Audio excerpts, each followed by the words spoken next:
You guys, I'm Jamila Laurie. We are seconds into our live, so we are going to wait a few seconds to let everything connect. Um,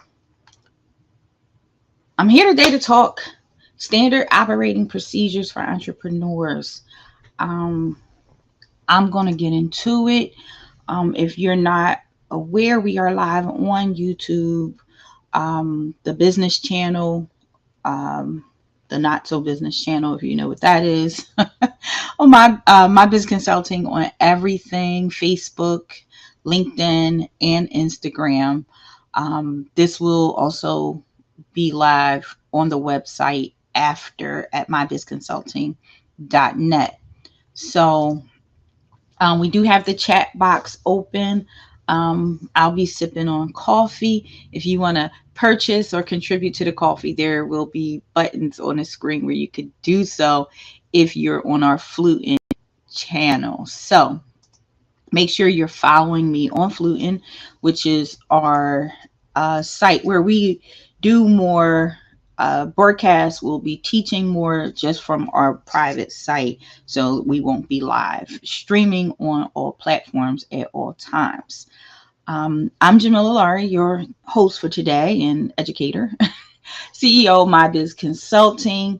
A little bit about me, if you don't know, I'm business technology and data science. Okay, so what what I do is I help small businesses get it together. I'm a business fixer. Okay, so you may start to see me post this in multiple places, business fixer, because it's kind of hard to explain in detail what I do for clients, as each client has a different need when it comes down to the entrepreneurs or small business organizations that I work with. Um, I really want to, I'm ready to jump into it. Of course, you guys. So I'm on two screens. If you have questions, I will be jumping into the chat to try to answer some questions.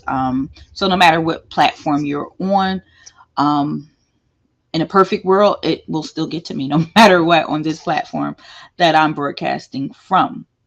So, over the past few weeks, I have been um, focusing on putting out fires for organizations, going into the new year, dealing with a lot of crisis, a lot of inconsistencies, not being able to get people to work for you. So this has become an issue, and of course, I'm analytical, so I had to take a deeper dive to figure out like what's going on. And I think the business standard from a larger scale is is really kind of parallel to what small businesses are experiencing as well. So I started there and I realized a lot of small businesses do not have the basics in place that they need to operate. So with that being said, that's what we're going to talk about. We're going to talk about standard operating procedures for entrepreneurs. If you've never worked in an administrative capacity or operations capacity or help desk capacity. So my background is I managed several help desks throughout my career, where this having standard operating procedures in place is imperative to the work that we do. This may have not been the case in a lot of other roles or positions, or I'm sure a lot of larger companies have them in place. They have to, but you may have not been in your role. You may have not been privy to those documents on how they work and why they work and who makes them and who does what. So, without further ado, let's get into it. So, a standard operating procedure is literally that. How do you operate daily? You need to start to take a moment to drill down. So when it comes to small businesses, a lot of companies come to me and say, hey, I need online marketing done. Great. So what's your niche? Is my first question. What is your niche? A lot of companies say, well, I target this. Well, that's not enough. Okay, so I want to talk about, we're going to just kind of start with niche identity first. Okay, so I have some notes here and I'm going to read off to you because I don't remember all the time everything as detailed as I would like to put it out there. We're going to just jump into it. So let's talk a little bit about niche identity. Okay, take a moment to drill down in your niche. What are you offering specifically? What is your offer? Okay, and to whom exactly are you offering this to? Um, and when I say to whom, I mean really break it down. Um, Women who are between the ages of, in this group, this category, who have a total household income of, who have X amount of children, because we want to know what the emotional attachment is that connects your service or product to that customer, right? So in order for me to market your business, I need to know a lot of detailed information. And what I'm finding is when I sit with customers during that initial intake, they don't have that information for me. Okay. What should they get? Why should they get this from you? Like, why should they buy it or use your service? Like, why? Um, my approach is simple. I deal with small businesses because I take a very simple layman approach to helping them get organized, get put things in place. I'm a regular person. I'm also a small business owner. I get it. I understand. I've been there, right? So we have that empathy connection. That's our emotional connection. I don't sugarcoat it. I don't come in super duper analytical and professional to tell you, hey, I'm not throwing around terms that you have no idea what they mean. So I'm the keep it real specialist. I fix it. Let's figure it out. Let's fix it together. Um, so these are ways you want to actually connect with your customers. We no longer live in that back in the day era where it was like, suit and tie, wear this, dress like this, go out to these organizations, knock on the door 3 times, and make sure you say these particular things. We just don't live in that age anymore. So with that being said, we want to make sure that we connect with our customer. We want to make sure that we have that emotional connection, and that's included in that niche. Okay. Put that in your niche. Make sure you know how much income can they afford your service or your product.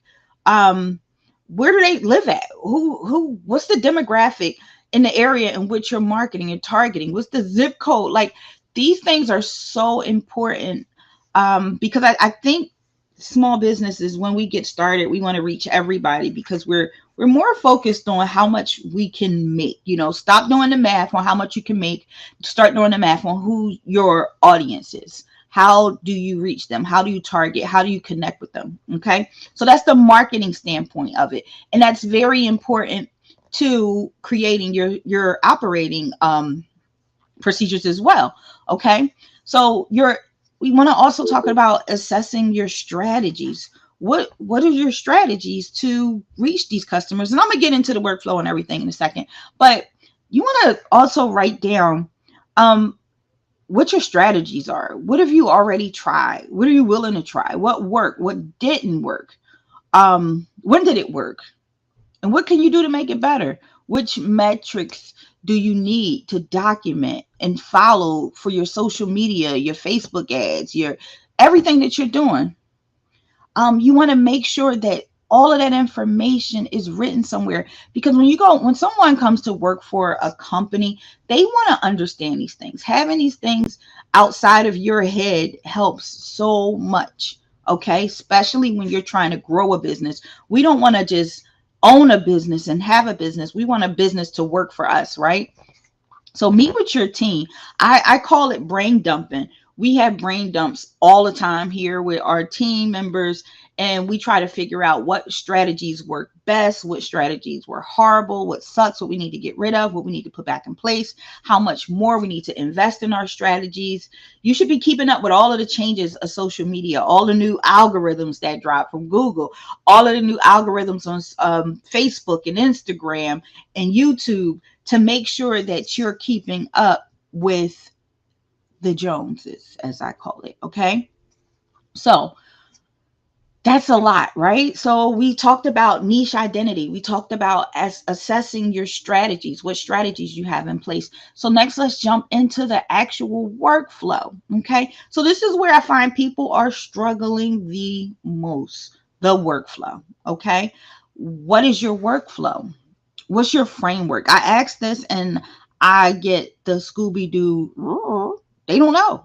You just people don't know what the framework is, and we want to make ourselves aware of these terms and how to answer these questions. We want to make sure that we have things in place. So your framework is your repeated task, something that you do every single day. What are you doing that's standard in your business every single day?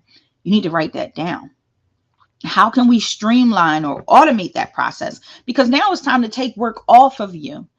Stop being stuck at the desk. You know how much more you can sell if you're not sitting at the desk, constantly trying to do all the work yourself. So it's time to streamline it, and writing it down is the first step. We need to increase efficiency. Okay. Having a standard operating procedure, or SOP, I like to call, in place creates a workflow. It's essential to your business. Okay. This includes everything that you do. And I know a lot of people try to cut corners and they think, hey, well, we got the job description. The job description is not your SOP. It's just not. Okay. We want to know exactly everything, how to do it. How would you think of a training manual? Okay. How to take incoming calls step by step, step by step. It may seem nonsensical, but trust me, it will help to create morale in your organization. It will help to streamline process. It will help so much to for training purposes, of course, making people accountable for the jobs that they're supposed to be doing. How to take an incoming call. How do you want your phone answered? If you want to hire someone to come in and just answer phones for you, how do you want your phone answered? Good morning, or hello, or thanks for calling. This is information that needs to be written down so you don't have to constantly repeat yourself or think in your head, hey, I thought I told you that already. Hey, don't do that during a live call. So be mindful of having these things in place. It's important. How to document the call. Okay, a call came in. I took the call. Now what? Now what? I started working here yesterday. I have no idea what to do after that call comes in. What we think in our heads as business owners, leadership, secretaries, administrators, whatever, we feel like, okay, that's common sense. It's not common sense to everyone. It's not common sense to everyone because they may have not had the experience doing that particular job or running that particular program or actually even answering the phones, right? So we want to make sure that we're building that confidence by providing them that education. We're setting expectations. We expect you to answer the phone this way. Here's that sheet that breaks it all down for you, right? How to onboard a new client. This is huge. What that process is. I talk to customers all the time about what's your process in onboarding. Some people don't have an onboarding process in place or an offboarding process in place. We tend to bring on people and we create expectation in our head. We don't give that expectation to the person that's working for us, with us, or partnering with us in some kind of way. They need to know the workflow, what's happening, how does this happen, um, for many, many reasons, which I'll continue to get into. Um, Also, the sales pitch. The sales pitch is humongous. Okay. I'm sitting here literally for 2023 recreating our sales pitch, our onboarding process, because I can't do it all. So I have to hand this over to another staff member. And in doing so, what I have in my head, I have to put on paper so they know what the idea is that I have. So, of course, once they do it, if it doesn't work, we're going to come back and brain dump. We're going to come back, brain dump, and figure out what works. But the way it works for me is this way. I'm going to write it all out so you know what's in my head, so you can actually connect with the customer the same exact way I do and attack the call the same way I do, collect the information the same way I do. So by the time it gets to me to review it, I know I have everything that I need. Okay. So the sales pitch, onboarding, how to invoice. I find a lot of customers kind of do whatever, and and I say customers, my customers, per se, I'll go in and I say, well, what is your invoicing? What is your accounts flow process? And they have nothing in place. Like, I just create an invoice and send it to them, and we wait for them to pay. My company, we no longer invoice. So for 2023, we walked into 2023 cutting out invoices. We came up with other strategic methods on billing and how to go about doing so. So invoicing is something that we phased out. This was very, very new. So we still have some clients who will be getting invoicing. It's going to be particular to the type of business it is and so on and so forth. But how does that work in your business? Think about it. How does invoicing work in your business? How do you go about it? Is it conducive to your accounting, to your payroll, to your billing? What's that turnaround time? Uh, are you paying for invoicing? Which was one of the issues I had. I was kicking out money to invoice, and what if a customer doesn't pay? If a customer doesn't pay, or if a customer pays extremely late, then that second invoice is generated, you lose money, right? So let's think of ways that we're not throwing money away. Let's kind of figure everything out and write it all down. Excuse me. How to use each particular system within your organization. So there should be instructions on how to use these systems. Just putting someone at a system because that you think is easy to use is not conducive to the workflow, to the workday. We all learn different, okay? So you want to write down instructions. And of course, I'm going to give you guys some tools towards the end, so stick around. I'm going to give you tools on how to accomplish some of these things, okay? Because I know it's not easy. I know time is of the essence. You don't have time to sit down and break all this stuff down. So I'm going to give you some quick tips on how to get through this, but you're going to have to stay to the end, okay? So how to, on everything, how to use the systems, the phone system, how to use the systems you log into, whether it's your billing system or the onboarding system, or the day-to-day, the project management, day-to-day operation system, the CRM, so there's so many systems I believe that we sometimes use, even for social media. So how do you post? Some people, some companies use post planning software. So how do you actually post? How to create posts? You would think, a lot of people tend to rely on social media as well. It's social media, so people already know how to post. That is not true. That's just not, we can't rely on what people post online to say, okay, well, they know how to post. That's not true. Post training is imperative. It's important. You want to make sure that people are putting the information out there that they need to put out there, how they're putting it out there, and so on and so forth. What to include on the post, company hashtags, mentions, tags, quotes. What do you want on your post? So think about that when you're creating that as well. And then a process of who does what. I find that this was the biggest obstacle I ran into when I went to a few companies recently. Actually, about 4 to 5 companies I visited this month even. There was no process in place on who does what. They didn't know. It was like, I think this person does it, or I think that person does it. So that became a new nuance for me, because we were trying to get something done. We were implementing software on several occasions, and we needed to figure out like who does what. And that wasn't written anywhere. It was no real surefire way to say, okay, this person, we just go to this person. Let me shoot them an email. Okay. So we need to make sure the who, what, when, where, why, hows are completed, are written out somewhere. We need to know. And I'm going to jump into that. I'm not going to digress here, but in case of emergency too. So we'll get into, we're not even going to get into that this session. I mean, I have a whole book coming out on that, but just who does what, we need to know. Okay. Who's responsible for this portion? Who's responsible for posting? Maybe someone else in an organization has a great post that needs to go out. and they can look on and figure out how to create the post, but who actually posts. So just let's keep it simple. Let's keep it simple, kids. Let's keep it simple, stupid. So let's keep it simple as possible when we're creating our process and procedures.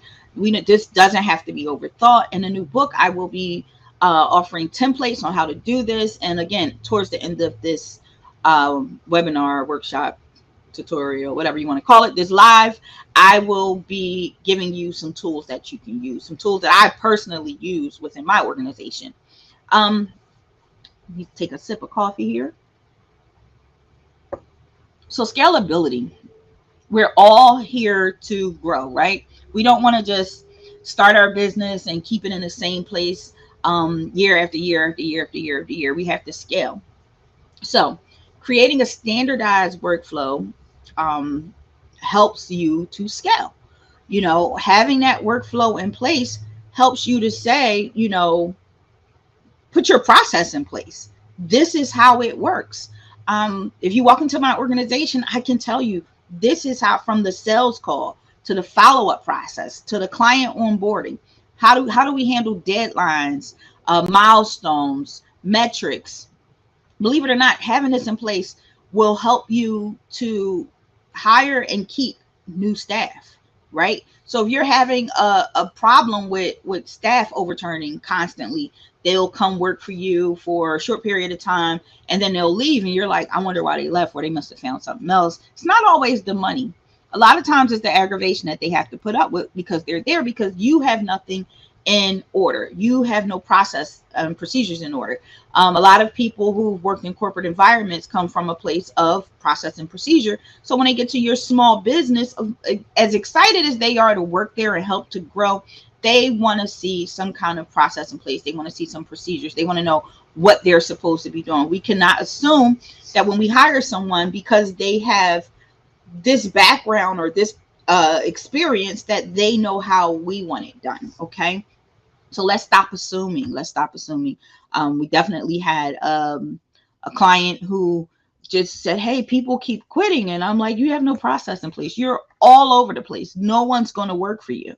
Period. Like that's the end. Like no one is going to work for you. You have no process. Everything's in your head. They have to wait on you to get things done. It's not cool. It's not cool at all. Okay. So let's work on our niche identity. Let's work on assessing our strategy. Let's work on that workflow, writing it all down. When I say everything, I mean everything. And I mean really drill down to everything you do. And we're going to talk about that. Scalability. Think about how can I scale? We want to make this simple. We want to make everything a simple process. Work smarter, not harder. You probably heard that a million times, but like it's time to implement that thought process, that mentality, that strategy. Okay. Accounts payable and accounts receivable. Okay. What I'm talking about, this goes for every single part or department in your company. And when I say department, that I know most small business owners, entrepreneurs do all of these things themselves. I am familiar with that, but let's stop doing that. It's time for you to let some of these things go. And how to do that is creating standard operating procedures to figure out what you can hand off. The money is imperative. If you're not making money, if there's no money coming into your organization, you don't have an organization. Let's be realistic. Okay. How do you accept payments? A big giant question I ask when I'm building a website for someone. If my organization is building a website, we need to know how you accept payments. Why is this important? Because we need to know if you need to accept payments online. We need to know if this is going to be a regular site, an informational site, or an e-commerce site. So in order for us to actually build this out, we need to know that answer. And you can't tell me, oh, I just take payments any old kind of way. Oh, however they want to pay. That means absolutely nothing to me. So we need to know specifics, details. How do you accept payments? Do you accept payments this way, that way, Visa, MasterCard? What service are you using to even provide these payments? What systems are you using? Are they able to log into a portal? Are they not? Do you invoice only? Are you sending invoices out after a consultation? Like, how do you accept payments? How does this work? So another thing I see missing is expense management. People, we spend a lot of money in our business. Lord knows we spend a lot of money in our business, right? We're constantly paying this, paying that, getting this paid off and that paid off. And we're looking around trying to figure out what's due. And what is do you have an expense management system in place, right? How does that system work? Okay. Again, we want to get these things off of your plate. We want to be able to bring someone else in. You don't want all of this on your plate where you have to do it, where you're responsible for every single thing that's going on within the business, and your hair is gray and you're going this way or that way. You can't take a vacation. You can't take a day off. You can't cater to anybody else. You can't have a personal life. Can't have a relationship because you're focused on all the things in order to run your business. Again, put these systems in place. Managing repeat fees on subscriptions. Okay. How do you manage those? You should have a very specific place in which those subscriptions come out each month. So you know, hey, this is a subscription. It's going to come out of this particular account. So X amount of dollars need to go into this account each month. So those subscriptions can come out on time with no issues. Are we all good at this? No. There's no expectation for you to be a master of this right away. But the more you know, the more you can start to implement and grow and roll some of the responsibilities off of your plate. Payroll. I'm not even going to get into payroll. I'm not even going to take that huge dive into payroll. But sometimes we got CEOs who are sitting doing payroll. They have systems out here now where you can automate payroll and your team can handle payroll themselves, through a mobile app. But listen, however it works for you. How are you handling payroll, taxes, audits? If you're nonprofits, I've worked in nonprofits the bulk of my career. The bulk of my career has been with nonprofits. With that being said, a lot of, or healthcare. So a lot of the I'm going to say the healthcare and the large nonprofits are not ready for their audits because they have nothing in place. One of my jobs, I literally management information specialist. I was a management information specialist for 2 large nonprofits in the city of Philadelphia. And my main goal each and every day was to review the information that was put in by the workers, rather psychologists, doctors, no matter what they did, case managers, some combined in jobs here, but that was part of gathering the information to literally prepare for an audit. At all times, my job was to make sure that the T's were crossed and the I's were dotted for audit purposes, because we will get audited no matter what. That audit is coming, and we had to make sure that our documentation was up to par. Okay. So with that being said, that's why it's so important. Everything is important when it comes down to business. And I know a lot of us, we jumped in head first during the pandemic. Some of us lost jobs. We didn't have any, we just got sick of people. We was scared to go into an office due to COVID. So we were like, look, I'm not going in there. I'm not doing this. I'm going to sell this and do that. But now it's time to implement and get that business running right, so you can continue to grow. You can continue to make the big money that you make. You can continue to build wealth for your family. You can continue to move forward and live that comfortable life outside of the stress box that some of us have already been in. So just think about some of these things that I'm talking about. So I've already touched. I'm just going to recap here on niche identity. Assess your strategies, workflow, streamlining, and scalability, accounts payable, accounts receivable. We were talking about these things. Next, I want to jump into, as we create these SOPs, these standard operating procedures, one of the big questions is, where do we keep them? And so let's jump into that first. I'm not going to go too far with this, but where do you keep them? You create these documents. I suggest several places, unless you have a system, which I'm going to talk about. Um, a lot of companies larger companies have systems in place. But for smaller companies, having a active shared file folder, no matter what system you use, whether you use Google Workspace or what have you, have those documents there. These are not secret documents. These are documents that should be public to the team so they can access them, so they can do the work, so they can reassure themselves if they find themselves stuck on a process or a procedure. They can just log in and pull that doc and find out what they should be doing. Sometimes we forget. We have brain farts. We might forget what we're supposed to be doing. I have those days every time I walk in the office. I mean, I start with it until I have coffee. So just make sure they're in a central location. You can even go as far as to print them out and put them in a binder, section that binder off by task. Yes, it may be a large binder. Hey, it may be a small one. Just a reminder binder. Such a rhyme. But anyway, so, and how often do we get them updated? So this part can be strenuous, but it's important. It's one of the most important things. If anything changes within the organization of how something works, rather the system upgrades and it's a new process, or someone found an easier way to do it, or you eliminated a part that you no longer need, always go back and update. Like, make that the responsibility of someone, okay, to update that SOP. If a staff person gives you a 2-week notice, hey, I know you're leaving. Congratulations on this. Is why it's great to keep good relationships with everyone. But I know you're leaving, but if you wouldn't mind, would you mind just jumping in and updating, or can we sit for a moment so we can update the SOP so I won't have any problem training your replacement? It's important. It's important for that to be updated.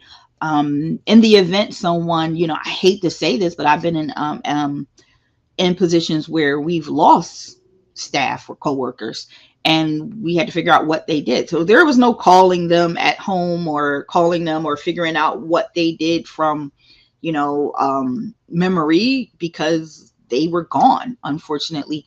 And we had to get the work done no matter what. That work still had to happen. So SOPs can be just phenomenal in so many ways. So even if you assign someone and make this their job, hey, whatever suits you. If it's something you want to handle because you're the primary person that will be training, the creator of everything, then you should be creating these documents. You can always give someone edit rights and have them update them if they're going to be doing that job. Just because you're the owner of the document doesn't mean you don't want someone else to take it over at some point. So it's super important. If you have a larger staff, you want your staff and you're just getting started, this is like a great idea, you want to use it, hey, get your staff to start working on creating standard operating procedures. How do we go about getting started, right? That's the next question. That's a question. So that's the gem. That's the jewels, the bedazzled question, right? Because how do I get started with this? I don't have a template. Honestly, you can go online and get a template from anywhere. Literally go to Google and type in standard operating procedure template. And if you really want to take a deeper dive, put it for your niche, your market, for nonprofits, for retail, for e-commerce websites. I mean, just put it in, see what comes up. Something's going to come up because this is a real thing. This is a thing. Okay. So how do you go about actually starting off? You want to document everything. And I say that in caps, everything you do in your business for at least 2 weeks. So if my job is the social media manager, I'm going to document everything I do for up to 2 weeks. I'm just going to document it. This is the task that I do each and every day. And I say, give yourself 2 weeks because you don't want to miss anything. You don't want to start creating processes and be like, you know what? I forgot the if factor in here. So if this, and if this, just document what it is you do for 2 weeks.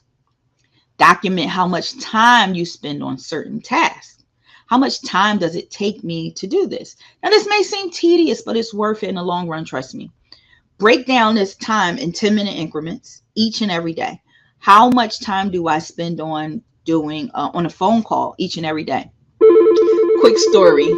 I worked for Comcast and several departments, but one of the main ones was at the business center. We had a quota. They knew because they did the research that we should be able to take that call and complete that call within 11 minutes. I thought it was insane. But in the beginning, I was like, I'm not going to keep this job. This call center is outrageous. How can we just get through it? Because sometimes we would get a customer who would be irate for 10 minutes. So how can we get through this call in 11 minutes? There's tricks to that. We figured it out. I was there. I performed very high because we were able, they had processes in place to make sure that this happened. Okay, so that's what you want to do. Figure out how long it takes you to perform a task. Because if you're going to give that task, if you're going to start to delegate tasks to other people, you don't want someone saying, well, I've been working on that all day. And you like, oh, I did it before. It ain't never take me all day. Because that's me. It ain't never take me all day to do it. It took me 10 minutes. So if you document that and create that expectation, then you never have to ask them, well, how long did it take you? Well, it shouldn't have taken from, 9 a.m. to 3 p.m. Like, that's not realistic for that task to be done. So create those expectations. List the time that it takes. It should take you no longer than, I say, give people a little more time because everybody don't work like you. So if it takes you 10 minutes, give them 15 to 20 minutes to get that done, right? So be realistic as well. This allows you to identify various functions that you perform. And it also allows you to identify which tasks can be delegated. Because some things you just like, you know what, this is my baby. I'm going to hold on to it because I don't trust anybody to do this. I don't trust them to get this done like I would. And eventually that'll roll off too, because eventually you're going to be like, you know what, I love this SOP thing. Let me get it done. Let me let other people do the work. Okay. So how can I document my SOPs? There are a ton of resources, or what I like to call tools, out there to do this. The fact is however you want, literally. It's whatever makes you comfortable, whatever makes sense to you. And like I said, they're just standard operating procedures. There's templates out there. There's tools you can use if you want to do screen capture. Some of you may just want to create a video showing the actual software, every single step that you need to do. You can use a software that I use here called Loom, loom.com. I'll drop it in the chat. It's called loom.com. So I don't have any codes or anything because I'm not partnered with any of these companies. But again, loom.com, I'm going to show it on the screen as well. Loom.com allows you to grab that video and then share it out. You can share it out. You can download and store it. Put it in your SOP folder that you keep in a central place for people to access when they need it. You can put your voice on it as well. Just so much. Like, it's called loom.com. Okay. Another one I use here is called Tango. Tango has become my favorite. I do believe Tango is new. But what it creates is step by step. I'm going to drop that in the chat. It's an actual, what do you call it? Like a plugin on Google. So there's no website, I believe, that you can go to, if I'm not mistaken. But if you do Google Tango, it will take you and show you exactly what it is. But it's a plugin on Google. And what it does is it allows you to create step-by-step worksheets with screenshots and everything showing exactly the work that you're doing. Now, you don't have to type this out because it's recording it as you go along. So those steps are being written out. And of course, you got to go back and edit. Nothing in technology is perfect.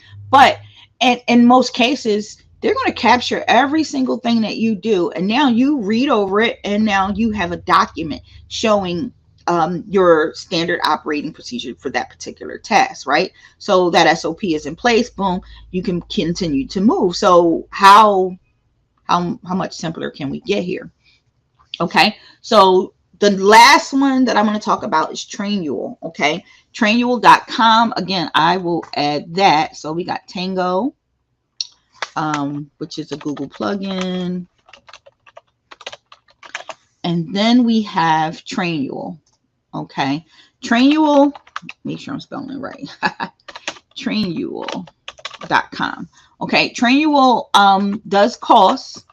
So I believe it starts at about $99 a month. And this is great, great, great for small businesses with a staff who already have a staff. You want to move forward. You want to start to build this and implement this in your everyday business. This is the perfect tool. It's #1 in the market and it works. Okay. This allows you to do everything else that I talked about, and have a place to keep it. So this will also be your central location for your documents, because this is how you train your staff. Having these documents in place helps you to train a staff person who's going to be handling a certain set of tasks. If I hire an administrative assistant and I want that administrator to handle X, Y, and Z, I should be able to give him or her those documents in order to move forward, in order to do the task without question. That way, I not only ensure that that person is comfortable with those tasks, but also comfortable working for me, understanding that I'm here to help. I'm here to help them through the process, learn the process, because people stay at jobs they're comfortable at. Let's be realistic. Once we get into a position and the money's comfortable or okay, and we can pay our bills, and we got our manager or supervisor got a good personality, because we can leave jobs because of supervisors or managers. We stay. Good workers stay in good companies, and that's the end all be all. And that about sums up the standard operating procedures for entrepreneurs. Of course, you guys, if you have any questions, feel free to reach out. I am here. My information, I believe, is on the screen. Let's make sure it's all there. We're going to show my direct contact number as well, I think, if it lets me. So we're going to make sure that we have it all there. You can reach me on my website. I don't always sit at my desk and answer the phone, but definitely leave a message if you don't get me on the first try. Just listen, guys, get it together. We get this together. You're going to find yourself in an amazing space where you can build your company smooth, right? Have smooth operations. Onboarding process will be much simpler. You can, really grow your business, make more money, and focus on getting more customers. So with that being said, I want to thank everybody that tuned in today. I'm about to actually take some of these calls that were coming in and do some work on my end. I appreciate you all. Make sure you subscribe if you're on the Flutin channel. If you're not on the Flutin channel, make sure you come follow me on flutin.com, where you can see some more exclusive events or